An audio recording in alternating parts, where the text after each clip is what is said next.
mais ou menos nesse período, final da década de 70, houve o início do movimento das pessoas com deficiência.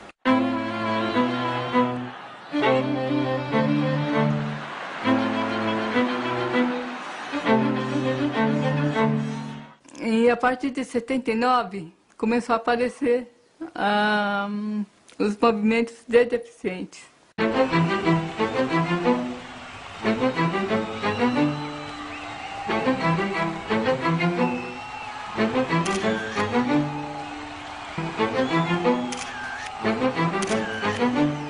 Até 1979 éramos invisíveis à sociedade, a gente nem era percebido, né? Era como se não existíssemos, né?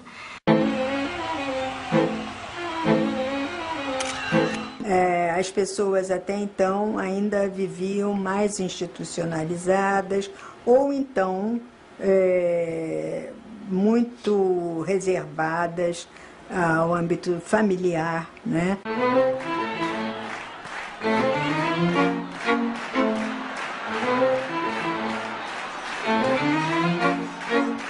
Eu era merecedor de caridade, mas não de cidadania.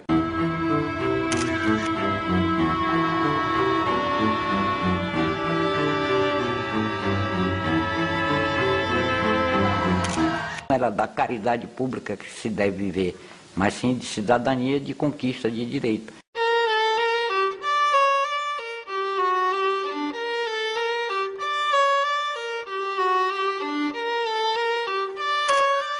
O importante é que nós, pessoas com deficiência, começamos a falar por nós.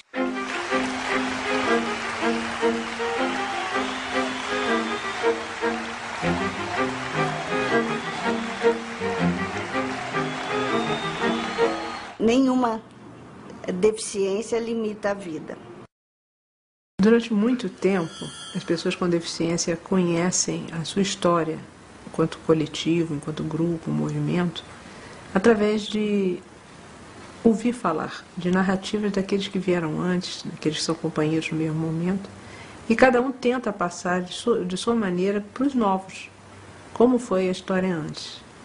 Essa história, às vezes, ela é considerada como muito recente, às vezes ela é considerada como bem anterior, até remontando ao período imperial, mas muitas vezes começam a se dizer que as pessoas com deficiência não têm história. E a ideia justamente é mostrar que nós temos uma história.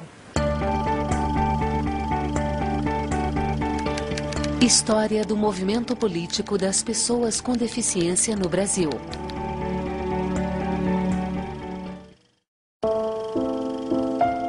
Século XIX. A educação de surdos e cegos no Brasil Imperial. 1854. Instituto Benjamin Constant.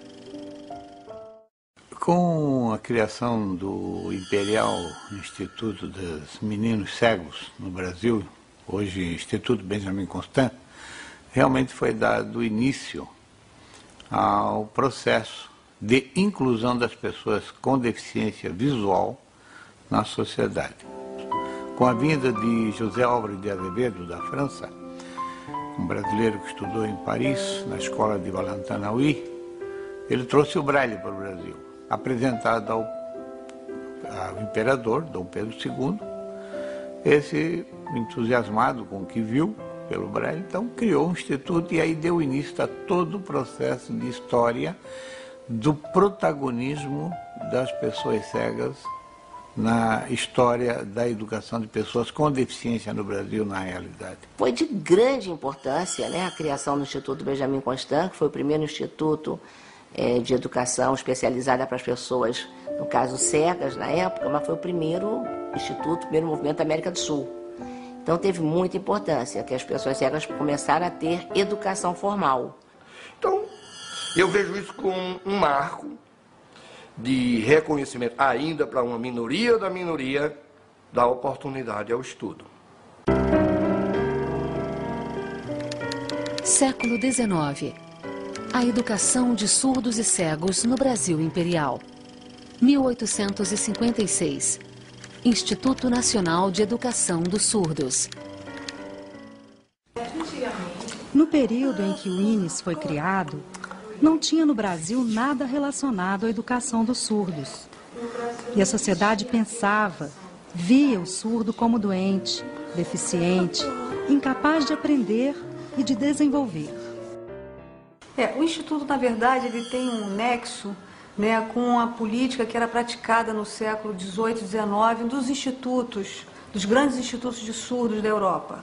Né, tanto que o fundador do Instituto é um ex-aluno surdo do Instituto Nacional de Paris.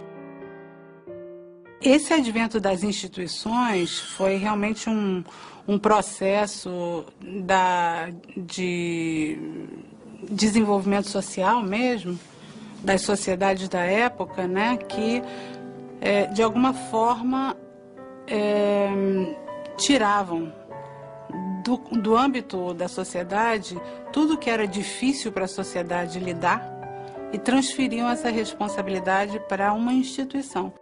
Muitos países gostariam de ter tido isso que nós tivemos aqui no Brasil, sem dúvida. Mas a gente tem que fazer a crítica histórica, que não era algo assim inclusivo como é a filosofia mais atual, não é? Mas era mais essencialista. Era o fazer por alguém, o dar algo a alguém. E quase sempre assim, naquela relação de pessoa que tem o poder e que concede àquele que menos pode, né? A pessoa com deficiência que não tinha direito a nada. Século XX. As instituições de educação de pessoas com deficiência intelectual. 1932. Pestalozzi. E 1954. A Paz. Eu não sabia quem era a Dona Helena, sabia que tinha apenas no regimento e no estatuto dizer que ela tinha sido uma das fundadoras da Pestalozzi de Niterói. E ela já era conhecida no Brasil todo. E Dona Helena tinha mania de a gente chegar nos lugares, principalmente quando a gente chegava em Ibirité, ela botava a gente para trabalhar. Não tinha ninguém ficar parado, não. Ela fazia discussão sobre trabalho deficiente, fazia discussão sobre estimulação precoce, fazia discussão sobre tudo, né? Então, na Fazenda do Rosário era o lugar onde ela reunia com todo o grupo de pessoas que queriam saber alguma coisa nessa área. Esse curso que ela fazia lá na Fazenda do Rosário, que ela chamava Todo o Brasil, daí surgiram as Pestalozzi, porque, por exemplo, lá em Fortaleza, por exemplo, a pessoa que fundou a Pestalozzi de Fortaleza, que é uma Pestalozzi muito grande hoje, foi uma professora que foi lá fazer o curso. A primeira APAE surgiu em 1954, portanto, 55 anos atrás. Era a APAE da Guanabara, baseou-se num modelo já existente nos Estados Unidos e com apoio, inclusive, de pais e amigos das associações dos Estados Unidos. Então foi fundada a primeira Associação de Pais e Amigos dos Excepcionais do Brasil. Essas instituições, a PAI principalmente, né, foi criada porque o Estado não assumia essa responsabilidade em relação às pessoas com deficiência intelectual, né? Década de 1950. O surto de pólio e o surgimento das instituições de reabilitação. Em razão do surto da poliomielite no Brasil, surgem na década de 1950 os centros de reabilitação. A reabilitação baseia-se na crença fisiológica de que o médico, a missão do médico, não termina quando a doença é vencida ou quando completar a fase cirúrgica. Só termina quando o paciente volta a se integrar novamente à sociedade, a trabalhar e a produzir.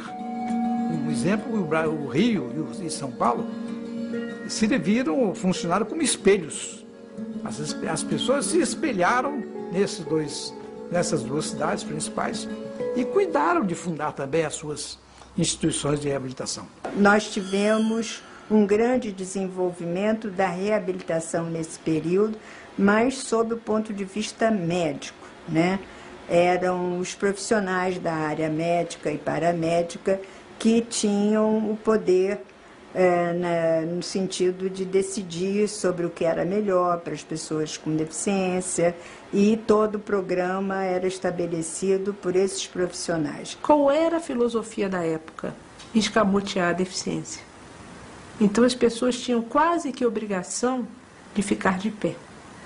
Havia todo um empenho em colocá-la reabilitada, isto é, adquirindo o máximo de funcionalidade, né, para ela ter uma independência, mas, a partir dali, a responsabilidade era da pessoa.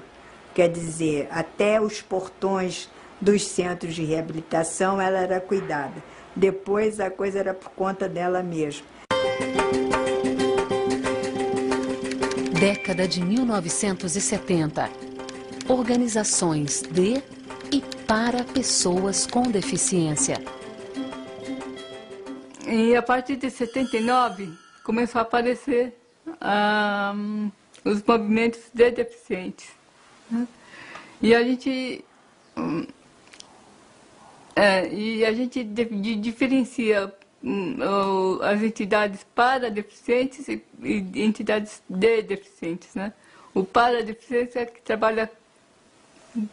que trabalha com reabilitação, e os de deficientes é que nós trabalhamos pela gente mesmo. Década de 1970. O movimento das pessoas com deficiência no contexto da abertura política.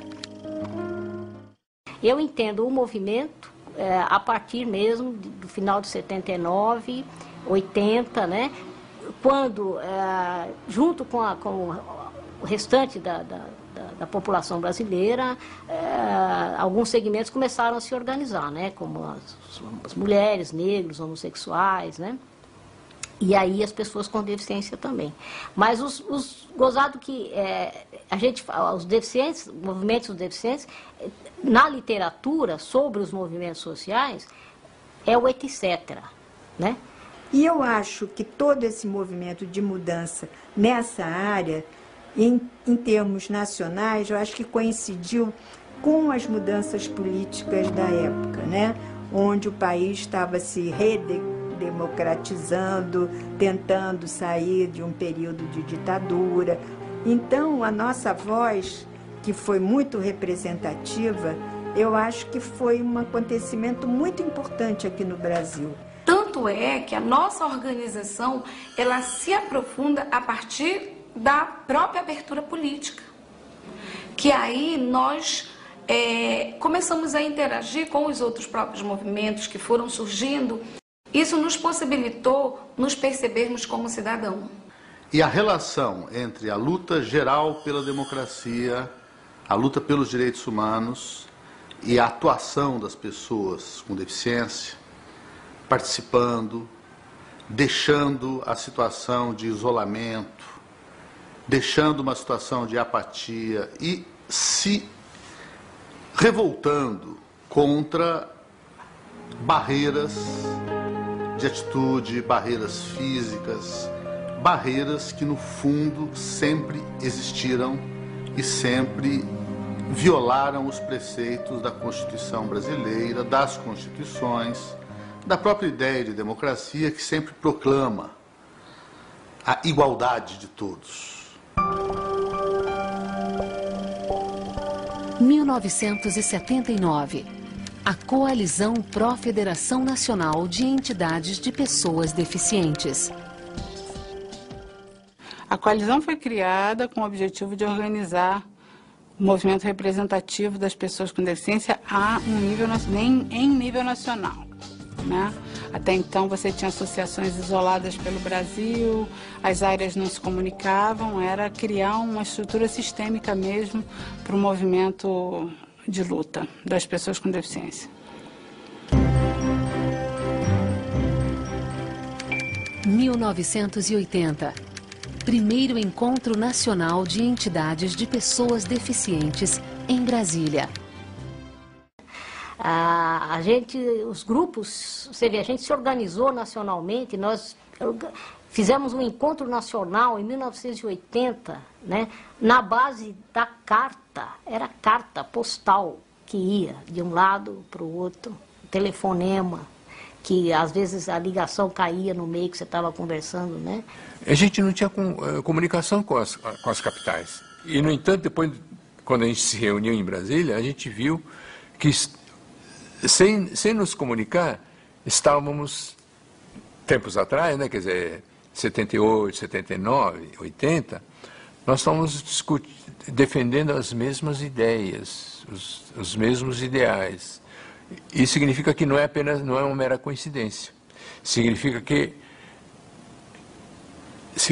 o tempo chegou, né?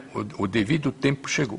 Foi uma coisa épica, né? Épica. Se você pensar hoje, fazer um encontro nacional em Brasília é bico, né? Mas naquela época foi um negócio realmente épico, né?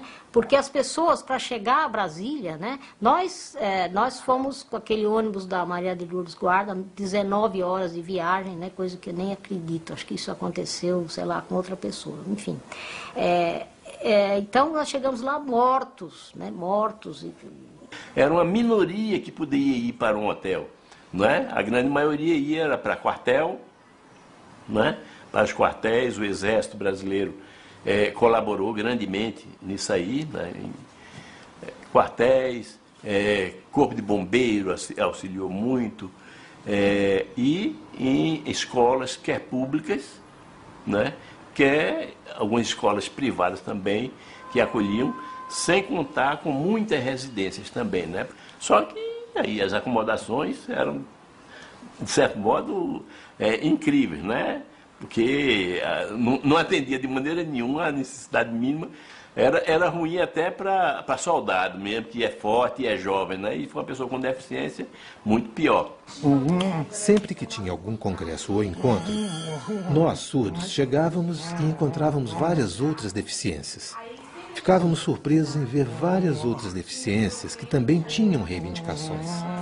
Os cadeirantes pediam rampas, os cegos pediam o braille, e nós, surdos, a nossa reivindicação era a língua de sinais.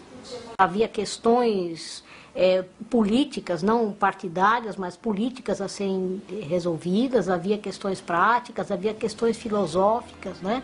Porque de repente não era só a rampa que precisava ser feita, mas por que aquela rampa tinha que estar lá, né? Todo um discurso, né, que foi construído durante essa época, um discurso que não existia antes, né? Demos visibilidade às pessoas com deficiência. E isso, para 1980, 81, é uma novidade tremenda. Brasília foi a primeira vez que as pessoas se encontraram, se conheceram, aqueles nomes que a gente ouvia falar ganharam rostos, né, voz. Unidade, a gente sentiu assim que a gente era forte e que a gente precisava unir mais para que a gente pudesse avançar mais a nível das políticas em relação à pessoa com deficiência. 1981, o Ano Internacional das Pessoas Deficientes.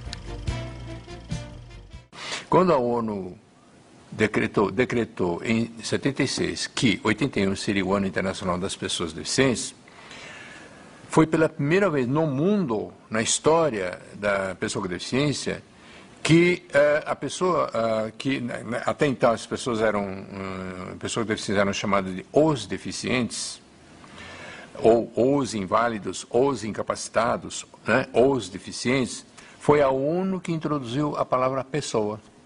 O que a ONU faz com o decreto é dizer, ó, existe um tema que não está sendo tratado, que é o tema da deficiência, que tem que ser tratado como qualquer outro grande tema social de um país. Então, o que a gente vai fazer é jogar um holofote em cima desse tema no ano 1981.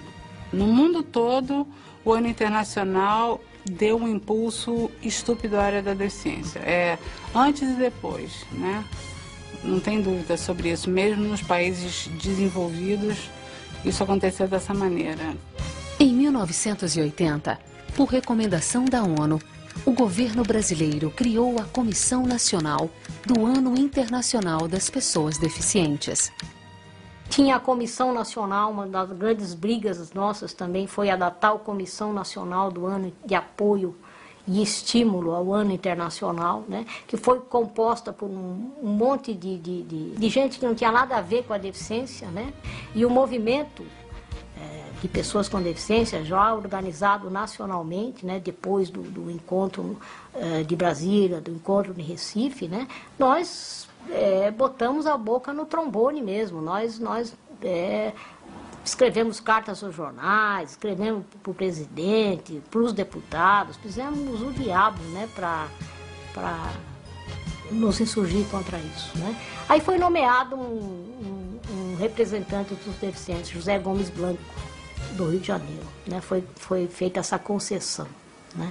O Ano Internacional da Pessoa Deficiente, em 1981, no meu entendimento, ele é um marco extremamente importante, porque a sociedade foi chamada a prestar atenção às pessoas com deficiência, mas não com um olhar assistencialista.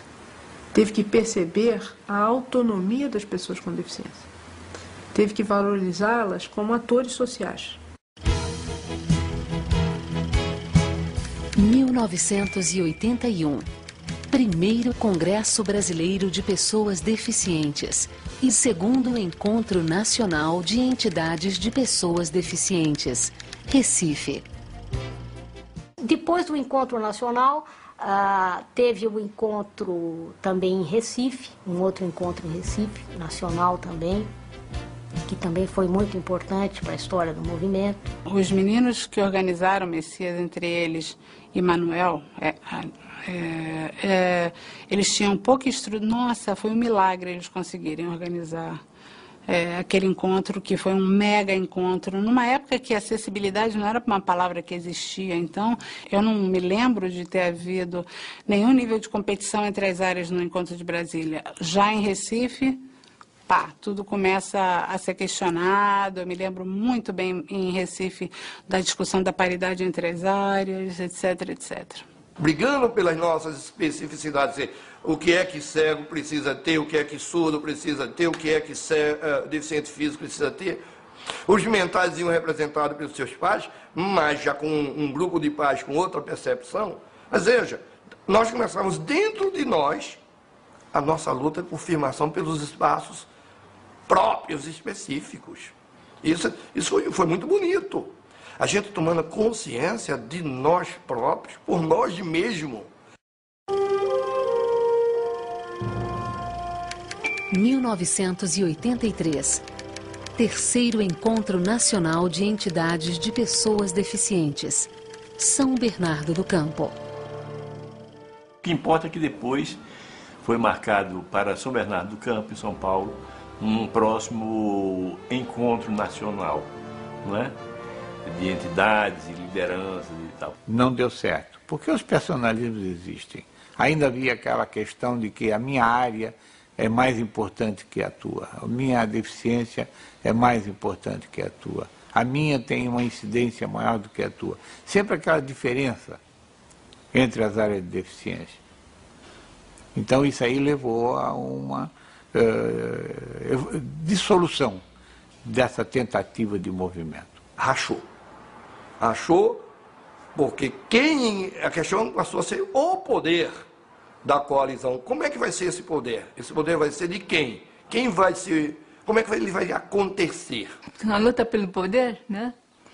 Ela deixa de lado o ideal da gente, né?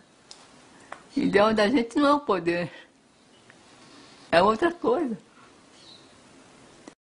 Muito pelo contrário, denegrir a imagem, né? Fazia com que o cidadão se sentisse mais humilhado ainda pedindo esmola. Não era da caridade pública que se deve viver, mas sim de cidadania, de conquista de direito. A Associação Brasileira de Ostomizados, a sua missão principal é defender os direitos das pessoas ostomizadas de todo o Brasil. Todo brasileiro tinha que defender o Sistema Único de Saúde, né? Que é um sistema conquistado, batalhado na Constituição, que foi com essa revolução da saúde que eu acho que deu direito à cidadania a várias pessoas. Então, para a pessoa ostomizada, é lá que ele não só vai se prevenir, aprender a se prevenir do câncer de intestino, né, e das doenças inflamatórias, como também é lá que ele vai se tratar, ter o diagnóstico, ter boa cirurgia, e como também ele vai ter todo o processo de reabilitação e concessão dos equipamentos, né? Então, defender o sistema de saúde na área de deficiência é ponto de honra de toda a associação e dos órgãos representativos, que são os conselhos, né, de defesa dos direitos da pessoa com deficiência. Bom, nós podemos dizer que o movimento das pessoas com autismo aqui no Brasil começou na década de 80, com a formação das associações.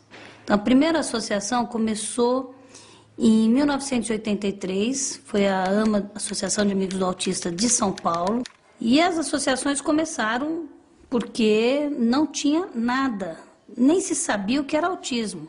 No começo da associação, como ela se criou, foi um grupo de PC e de pais de PC oriundos de clínicas que iam fazer alguma coisa a mais.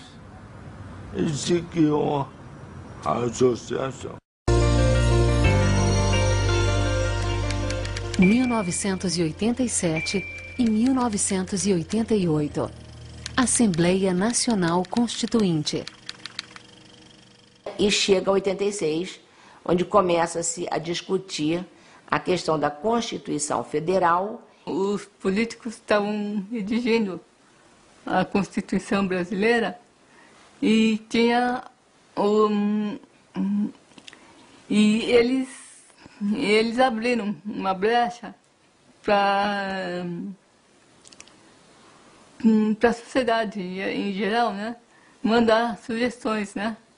A forma de participação dos movimentos no processo constitucional era através de audiências públicas convocadas pelas distintas comissões. Nossa era a Comissão de Ordem Social. Então, você convocava os segmentos organizados junto com os parlamentares e ouvia dos grupos as suas reivindicações, basicamente, né? Na época em que começou a existir fóruns relacionados a pessoas com deficiência, os surdos não participavam por não ter intérpretes. E os surdos perdiam muito com isso. Todas as outras deficiências tinham voz, manifestavam e reivindicavam, mas os surdos ficavam à parte da situação. Às vezes até estavam presentes, mas não acompanhavam a discussão. E hoje é diferente. Se há um fórum e tem surdo, tem a presença do intérprete. Mas há anos atrás foi difícil. Houve reuniões, houve encontros, houve fóruns, houve muita material escrito, muita reunião, né? Para a gente chegar a um acordo de quais seriam exatamente as nossas propostas, né? Porque você imagine reunir esse monte de gente com histórias completamente diferentes, com visões diferentes, né?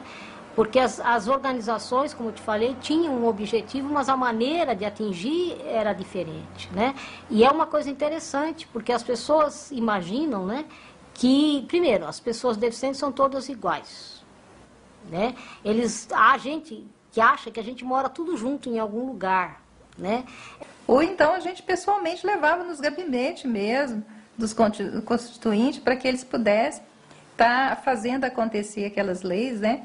Eu lembro de várias vezes a gente lá no Congresso, né, e falando, olha, a gente precisa dessa lei, é isso aqui que a gente quer, né? Nós tínhamos aí, principalmente naquela época, uma ideia muito forte de não querer ser gueto, não é?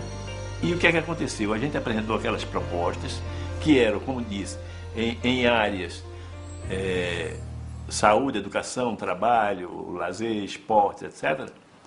Quando veio dos constituintes, eles pegaram aquilo ali, que aí eles discutiram em cima de todas as propostas, eles acolheram em grande parte, aquilo que havia sido proposto, mas apresentaram um capítulo em separado. Como é que nós vamos falar de todos os direitos aqui numa Constituição que fala no seu artigo 1º, né, que todos nós somos iguais perante a lei? Como é que nós vamos ser diferenciados? Na Constituição brasileira não existe um capítulo para pessoas com deficiência.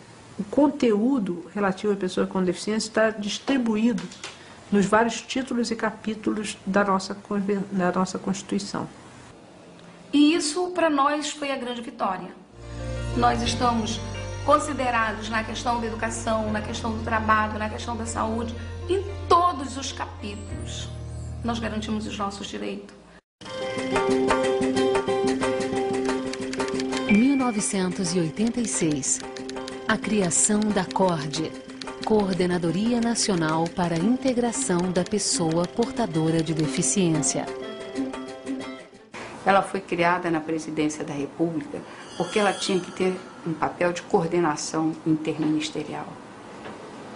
E esse papel é um papel muito difícil de ser executado quando você tem ministros que não estão nem aí para o problema. E a gente entendia, até exatamente com a mesma filosofia, de que o mais importante do que ter um órgão embaixo de um ministério ou da Presidência da República, era importante que cada um dos ministérios começasse a construir uma capacidade interna de lidar com o tema, né? Então, naquele primeiro momento, a função da CORDE, uma das funções prioritárias da CORDE, era alinhavar essa articulação. 1990. As câmaras técnicas da CORDE. A Câmara Técnica foi um recurso utilizado pela CORDE a partir de 90, no qual você tinha um tema novo a ser tratado. Porque foi a metodologia que, de repente, eu encontrei para fazer a consulta às bases.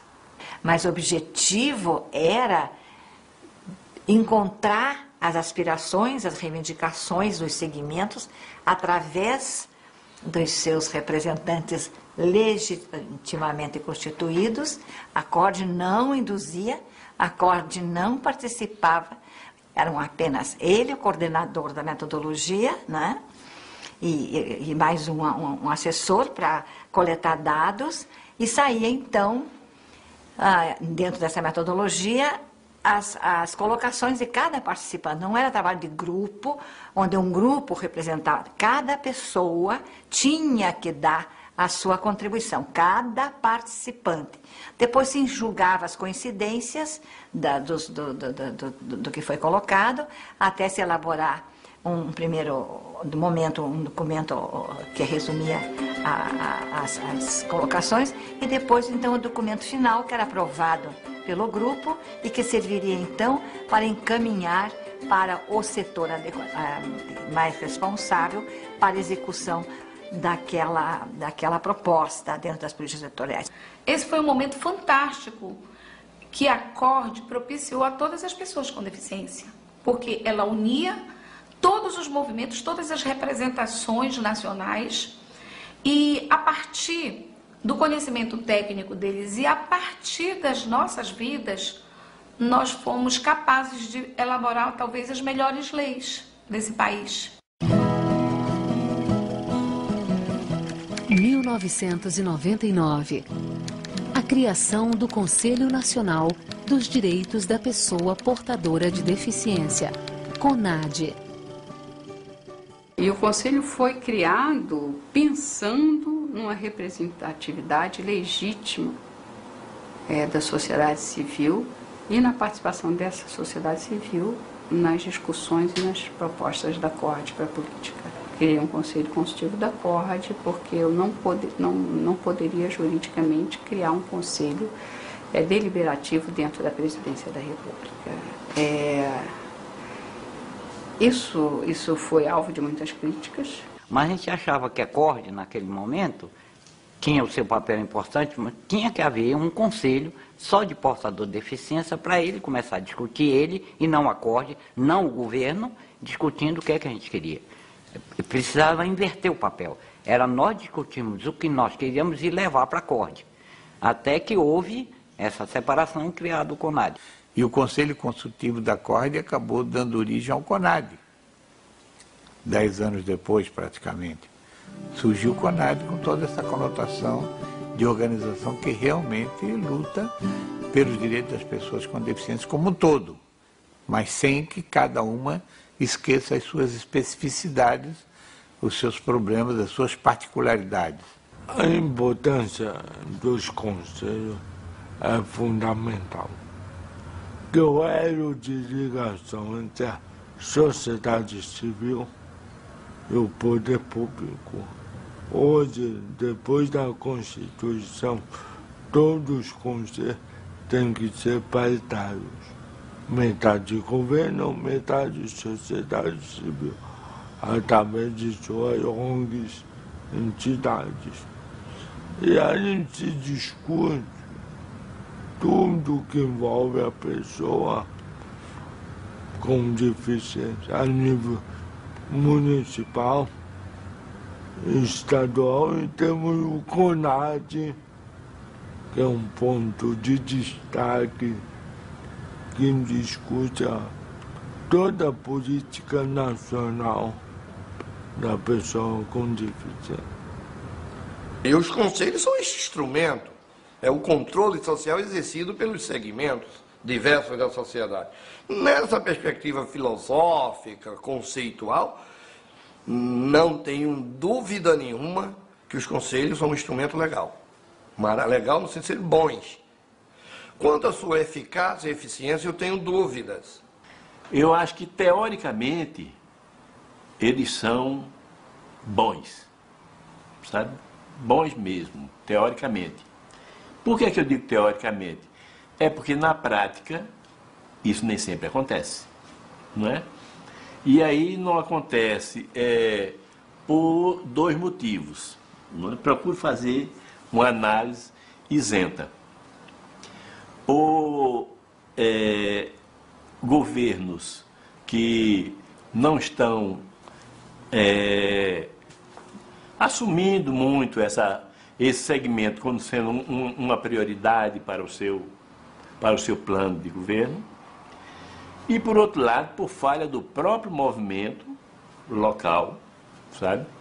Que também não se mostra mais contundente, né? Levando as suas propostas quando o Conselho não funciona. 2006 e 2008. As Conferências Nacionais dos Direitos da Pessoa com Deficiência. E era um sonho realizar a conferência. Só que a gente só conseguiu realizar a primeira em maio de 2006, que foi altamente representativa, foi um marco na história do movimento, né? Porque vieram pessoas eleitas nos seus municípios, nos estados. É importante registrar que em 2006 e 2008, como eventos pioneiros no Brasil e no mundo, aconteceram a primeira e a segunda Conferência Nacional dos Direitos da Pessoa com Deficiência. Parece pouco, mas são reuniões municipais, regionais, estaduais, que juntam milhares de pessoas das diferentes áreas da deficiência para juntas discutirem com diversidade política, oposição e situação, partidos diferentes, partidos opostos, nisso se juntam e entendem que o tema supera diferenças eleitorais, partidárias, é um tema de Brasil, é um tema de nação, sobretudo é um tema de direitos humanos. Conquistas e desafios do século XXI. Equiparação de oportunidades. Queremos nossos direitos e não privilégios. Aliás, não são benefícios, são equiparações de oportunidade, né? Acessibilidade, transporte, acesso ao lazer, ao turismo, à saúde, a tudo. É só uma equiparação de oportunidades. A história das pessoas com deficiência realmente é uma história de falta de oportunidades. Então, isso é um fator, para mim, muito mais limitante que a própria deficiência. Conquistas e desafios do século XXI. Mercado de trabalho. Aliás, o trabalho se chama inclusão. Inclusão é a mesma coisa do trabalho. Nossa, falar sobre o trabalho é uma coisa mais gratificante para mim. Como disse no meu livro, eu tenho prazer de trabalhar. Com relação ao trabalho, que é o momento do emprego, quando se fala nessa parte da lei de cotas e tudo mais, nós estamos preparando pouco a pouco as empresas para estar recebendo as pessoas com surdo-cegueira. Porque muitas delas não estão preparadas para estar recebendo, não só o surdo-cego, mas todos, né?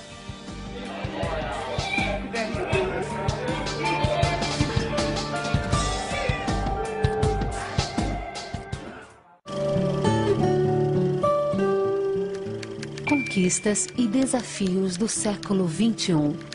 Inclusão. A integração é um modelo segundo o qual pessoas com deficiência, uma vez reabilitadas, né, uma vez habilitadas, alcançam o patamar, alcançam aquele padrão de se encaixar na sociedade como ela sempre existiu. O modelo da inclusão é mais ou menos o inverso, ou seja, não é para encaixar a pessoa na sociedade, não é para mudar a pessoa para encaixar numa sociedade que não mudou, né? Do jeito que era. A inclusão é você mudar a sociedade, né? Derrubar todas as barreiras, tirar todos os obstáculos, mudar atitudes, mudar sistemas, para que qualquer pessoa, tenha deficiência ou não, ou qualquer que seja a deficiência, possa fazer parte da sociedade, sem precisar provar nada.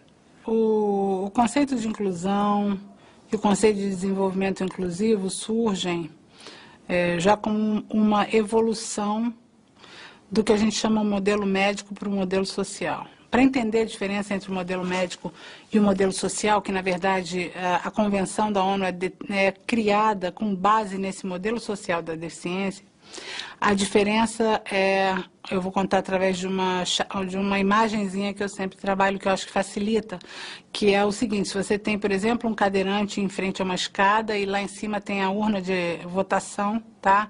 E a pessoa está lá parada, né, porque não tem como fazer nada, e alguém com a visão de modelo médico vai passar e vai falar: coitado, ele não pode subir para votar porque, coitado, ele é deficiente. Mas o modelo social vai passar, vai olhar a cena e vai falar: mas que absurdo, como é que alguma pessoa, um cidadão, não pode votar porque construíram uma escada e ainda botaram uma urna de eleição lá em cima, né? Minha história de vida buscando inclusão, né? Quando eu era criança, até hoje. Inclusão começa na família. Na família, depois na escola, os amigos e o trabalho.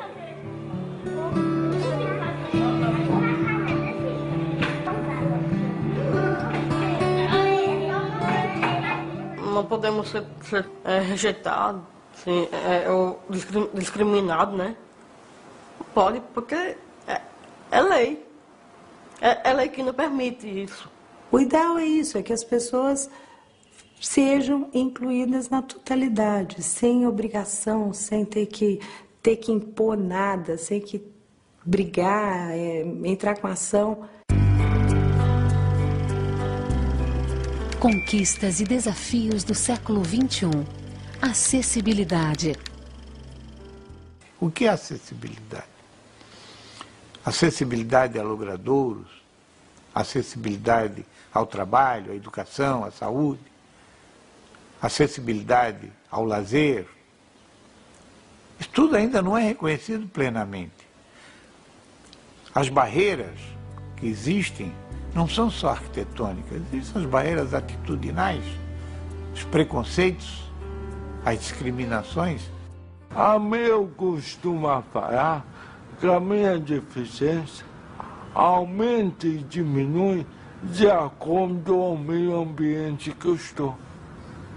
Apesar de andar, se você me colocar num lugar cheio de escada, sem corrimão, certamente eu terei a minha deficiência vai aumentar.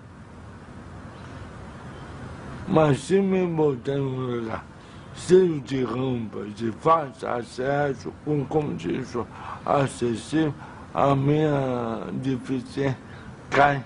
Às vezes até pode zerar.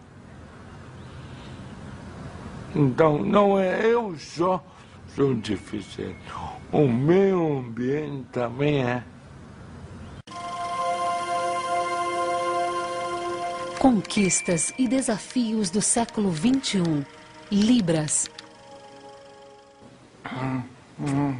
A Libras é uma língua para os surdos, pois não ouvem e usam a língua de sinais. E os ouvintes? Ouvem e usam a língua oral. A Libras é a língua do surdo. A língua brasileira de sinais, Libras, foi reconhecida como língua oficial em 2002.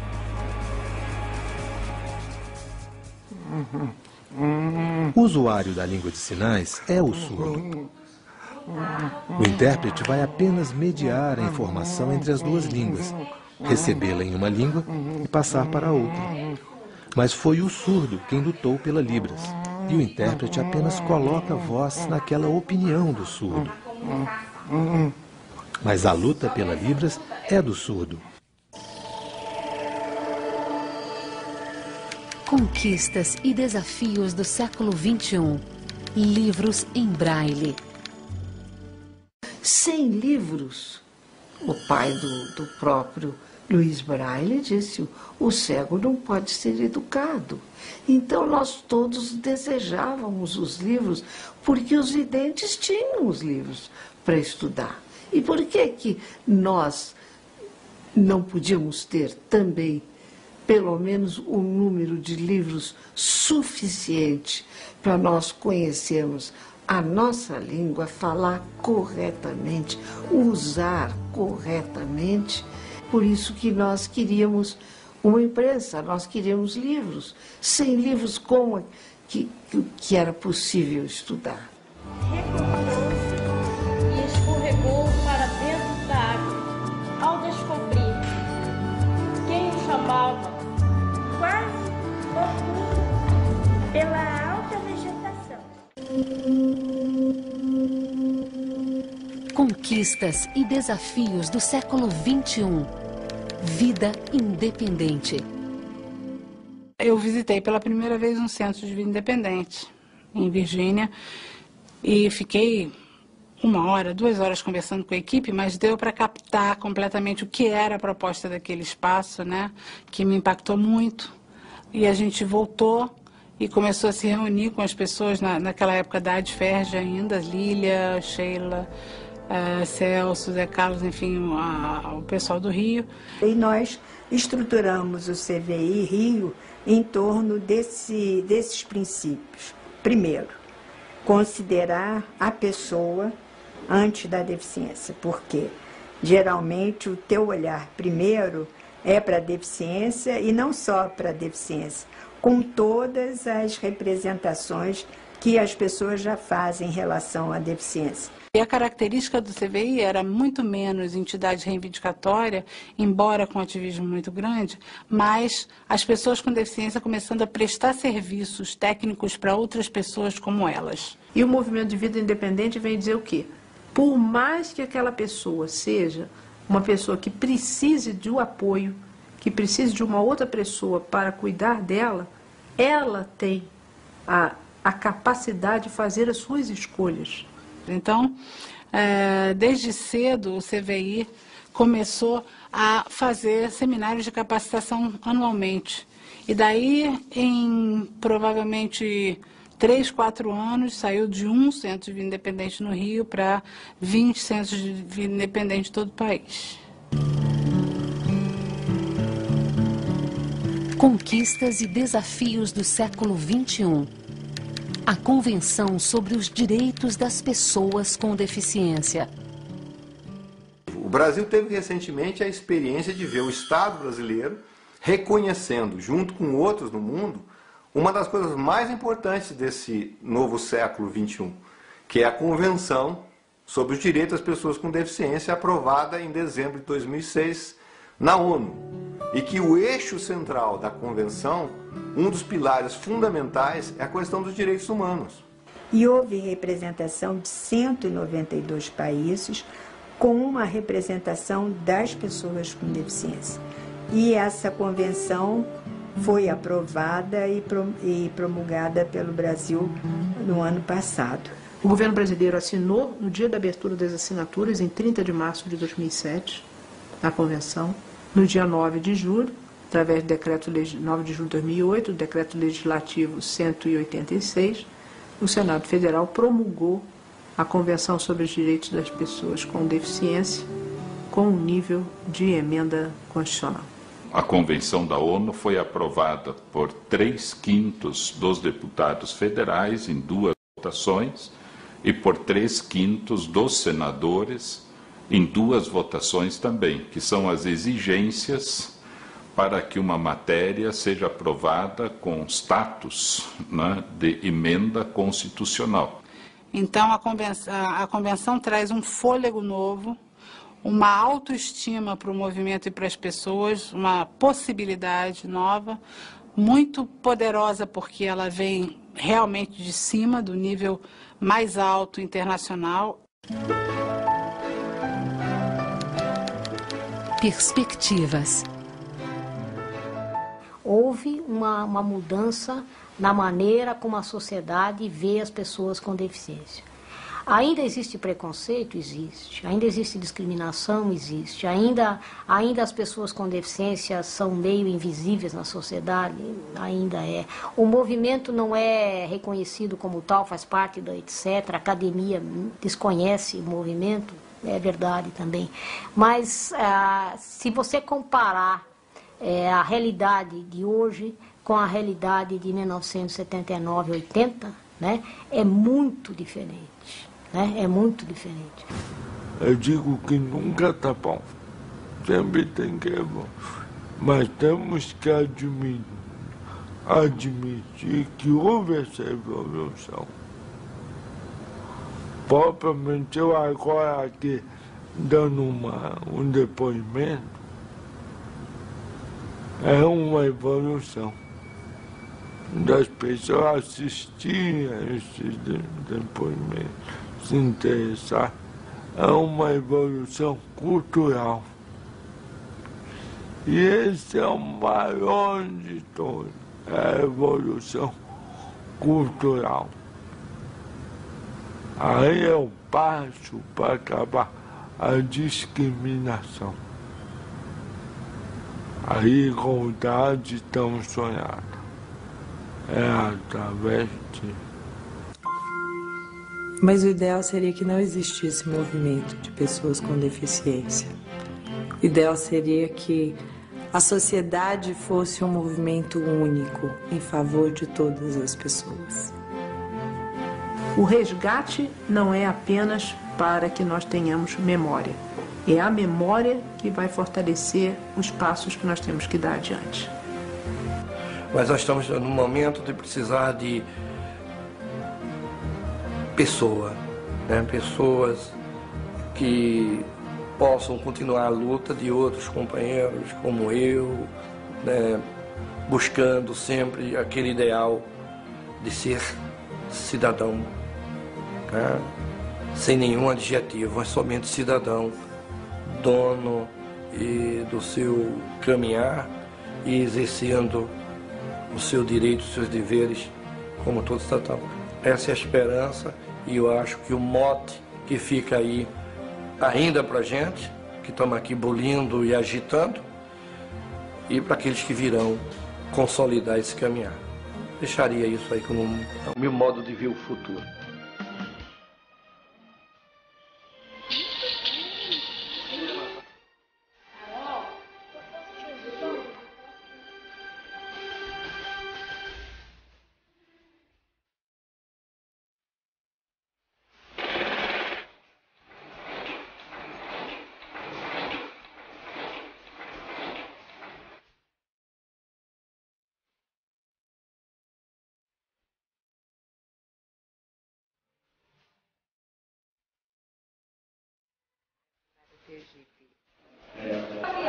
Não, as escolinhas, pô.